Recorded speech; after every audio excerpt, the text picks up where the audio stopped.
Secretário, o governo estadual fez novo saque ao fundo previdenciário para completar a folha dos servidores no mês de agosto. Até quando isso vai se repetir?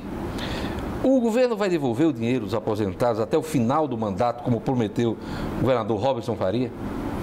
Primeiro entender, a pergunta é absolutamente oportuna. O governo não vem sacando, o governo vem contribuindo para cobrir o déficit previdenciário.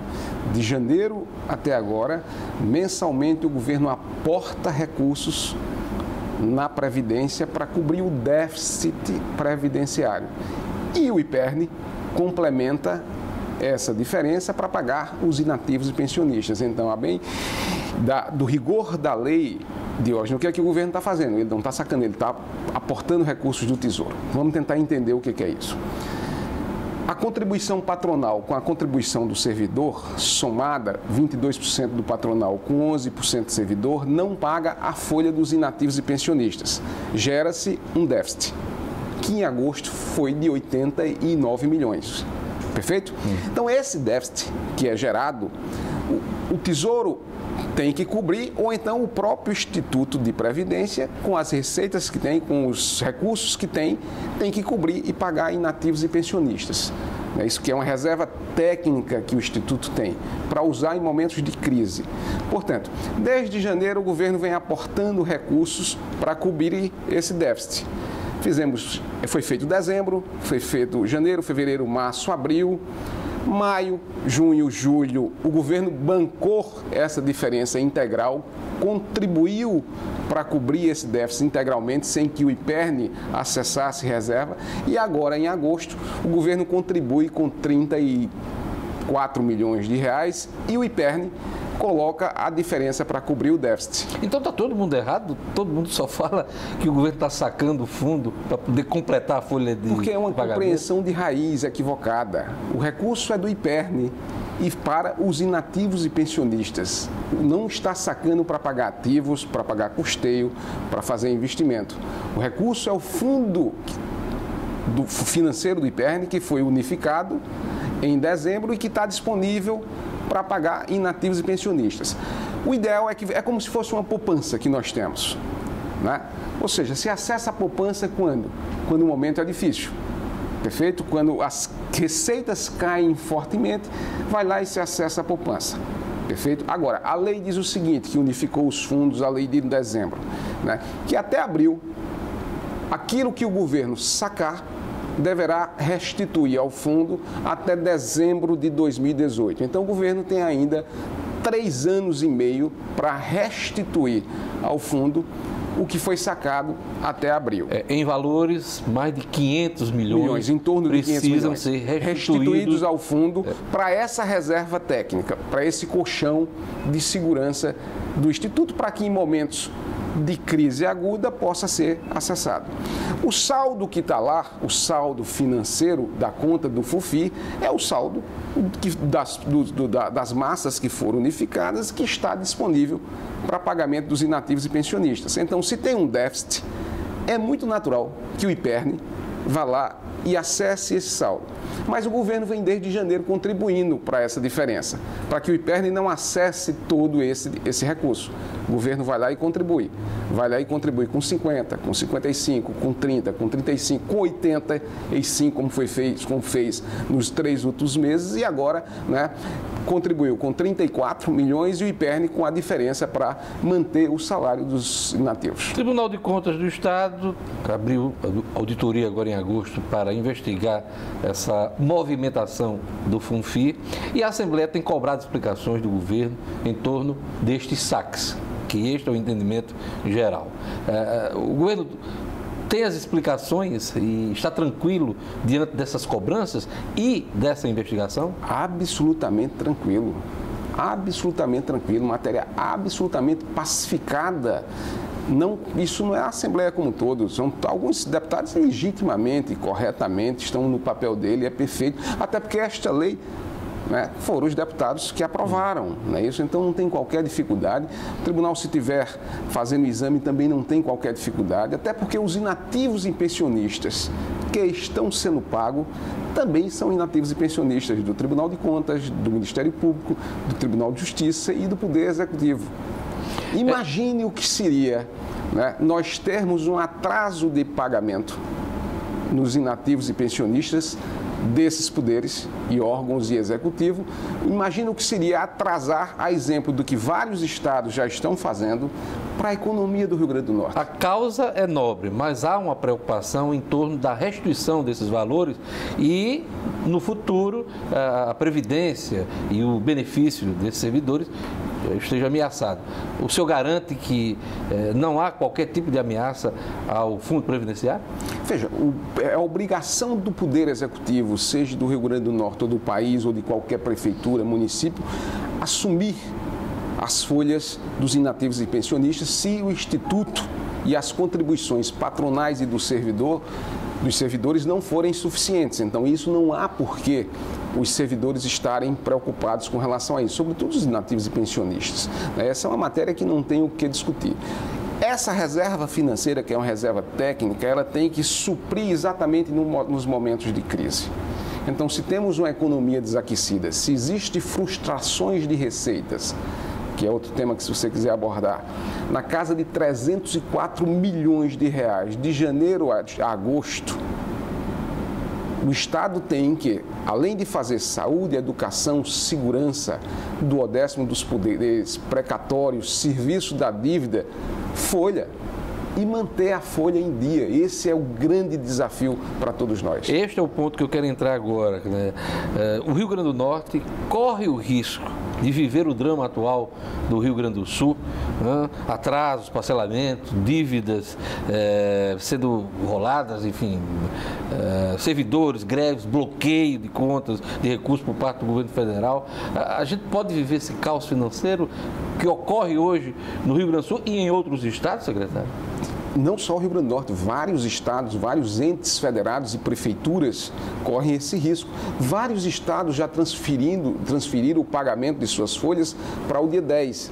Já estão pagando as suas folhas com a cota do FPE do dia 10. Quais estados, por exemplo? Alagoas, Sergipe já está trabalhando. Sergipe pagou agora os inativos e pensionistas dele com os depósitos judiciais que estavam alocados no banco estadual. Sergipe tem um banco estadual. Pernambuco deslocou o pagamento para o mês seguinte. Pernambuco, um estado absolutamente forte. Não é isso? Então, a preocupação não é só do Rio Grande do Norte. Existe uma economia em profunda crise, né? E as receitas não estão sendo suficientes para cobrir as despesas mínimas dos entes federados dos estados e municípios. Então, esse é um momento de muito cuidado, de muito zelo, de muito rigor fiscal. Né? De muito rigor fiscal. Agora, o que tem que ter uma atenção muito forte, a recomendação do governador Robson, é que a folha do servidor, o Estado se utilize de todos os instrumentos legais para manter essa folha em dia. O senhor tem já a garantia da folha de setembro, secretário? Por que não tenho a garantia ainda? Porque nós dependemos da cota do FPE, do Fundo de Participação dos Estados, que é 10, 20 e 30 os dias. E nós não temos certeza das cotas que virão. Então hoje não tem? Hoje ninguém tem. Nenhum Estado brasileiro tem a certeza de quanto virá. Por isso que o controle fiscal é diário. Quanto que caiu na conta? Entrou quanto? O FPE, a informação da STN caiu o quê? Então é um controle, um rigor absoluto no caixa do Estado. Mas voltemos para a questão da folha, para vermos o quanto é importante se ter uma folha em dia. A participação do serviço público na economia, sobretudo os estados do Nordeste e o Rio Grande do Norte, é quase 40%. Se você retira a participação do serviço público, você compromete fortemente a economia local. O impacto negativo. O impacto é muito grande. Então, a senhora que está nos escutando, que tem o seu cabeleireiro, a dona da bodega, o prestador de serviço, o empresário, o empresário, a imprensa escrita, falada, que ganha que paga suas atividades pelos comerciais que são vendidos. Se nós temos uma economia desaquecida, o empresário não vende. Na verdade, se ele não vende, ele não contrata. Então, manter a folha em dia com os recursos legais que existem e com os recursos disponíveis que existem, isso deve ser uma causa que todos devem brigar e abraçar. Então, esse assunto, atrasar a folha, até o momento que nós pudermos, com todo o rigor legal, estaremos abraçando manter essa folha em dia por recomendação do governador. O senhor já adiantou alguma coisa sobre a receita, mas eu lhe pergunto, qual é o tamanho da arrecadação hoje? Se há algum crescimento? Temos déficit? Qual é o tamanho da bronca? Porque é muito grande. Nós estamos com frustração de receitas na casa de 304 milhões de reais. Números agora atualizados no mês de agosto. Tentar puxar aqui, são vários. Nós temos, por exemplo, de ICMS, se comparado com o que foi orçado, uma frustração de 102 milhões se comparado com o orçamento que foi votado e disponibilizado para o governo em 2015. De FPE, 137 milhões de frustração. Fundo de Participação dos Estados, que representa algo em torno de 40% das nossas receitas, que chegam nos estados nos dias 10, 20 e 30. Que vários estados estão usando esse fundo do dia 10 do mês subsequente ao vencido para pagar a folha, que não é o caso nosso.